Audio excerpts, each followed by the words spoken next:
बिस्मिल्लाहिर्रहमानिर्रहीम। अस्सलाम वालेकुम। कैसे हैं मेरे प्यारे प्यारे व्यूअर्स? उम्मीद करती हूँ सब खैरियत से होंगे, खुशहाल होंगे। जहाँ भी रहें खुश रहें, आबाद रहें। आज हम बनाएंगे इमली और खबानी की चटनी, बहुत ही खट्टी मीठी चटनी। जैसा कि आपको पता है सर्दियाँ आ गई हैं, मछली वगैरह पकौड़े समोसे के साथ हर चीज़ के साथ इसको सर्व किया जा सकता है। इसको कितनी देर के लिए हम सेव कर सकते हैं, कि इसमें कौन कौन से स्पाइसेस जाएंगे, कितनी कितनी देर तक हम इसको स्टोर कर सकते हैं, ये ख़राब नहीं हो सकती। सभी इंग्रेडिएंट्स इसमें कौन कौन से जाएंगे सभी आप लोग के साथ शेयर करूँगी। किसी शीशे का जो बोल वगैरह में डाल के हम कितनी देर तक इसको सेव कर सकते हैं। रेसिपी को बनाना स्टार्ट करते हैं, चलते हैं रेसिपी की तरफ। रहीम।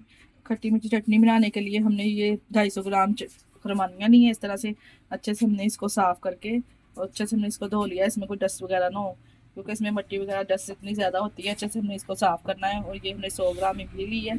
इमली को हम गर्म पानी डाल के अच्छे से भिगो देंगे, ताकि ये इमली गर्म पानी में जल्दी ना फूल जाएगी।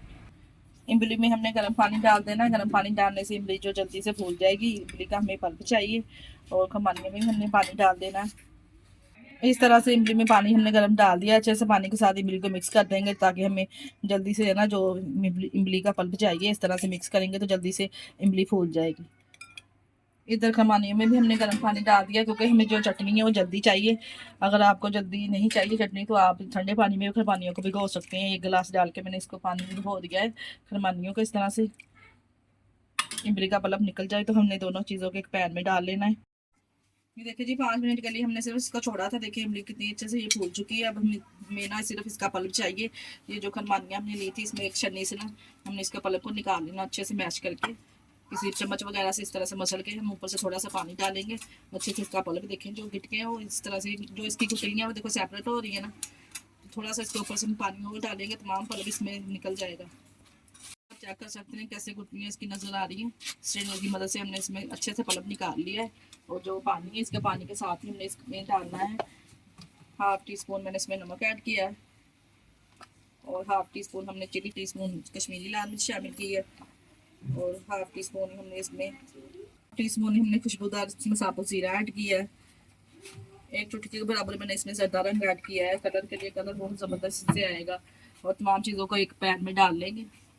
टोटल हमने इसमें 2 गिलास पानी के ऐड किए हैं। ऊपर से कवर कर देंगे और 20 मिनट तक हमने इसको पकाना है, अच्छे जो खमानी वगैरह अच्छे से गल जाए। पकना स्टार्ट हो चुकी है। अब हमने इसमें 1 कप चीनी का शामिल किया है। अगर आप चाहें तो इसमें गुड़ भी शामिल कर सकते हैं। जी, इसको पकते हुए 20 मिनट हो चुके हैं। तो हम इस तरह से इसमें चीनी चेक कर लेंगे। अगर ज़्यादा खट्टा हो तो थोड़ी सी चीनी और ऐड कर देंगे। अपने टेस्ट के हिसाब से आप ज़्यादा खट्टी खाना पसंद करते हो डाल सकते हैं। और इसको हम अब ब्लेंडर में डाल के ब्लेंड कर लेंगे। हैंड बीटर से हमने इसको ब्लेंड कर लेना अच्छे से। अगर आपके पास हैंड बीटर नहीं है तो आप घर में अक्सर सभी घरों में ब्लेंडर मशीन होती है, जग में डाल के अच्छे से इसका पेस्ट बना लेंगे। ये लीजिए जी, अच्छे से हमने चटनी को ब्लेंड कर लिया है। माशाल्लाह से आप इसके लुक चेक कर सकते हैं कितनी ज़बरदस्त ये तैयार हुई है। इसलिए हमने इसको थिक रखना है। अब किसी कंटेनर वगैरह में या किसी शीशे के जार वगैरह में इसको डाल के हम सेव कर लेंगे। जैसा कि आपको पता है सर्दियाँ आ रही है, सर्दी में फ़िश वगैरह पकौड़े समोसे हर चीज़ के साथ ये इस्तेमाल की जाती है। फ्रूट चाट में हर चीज़ में ये डाली जाती है। इसको जितनी मर्ज़ी देर आप सेव कर सकते हैं।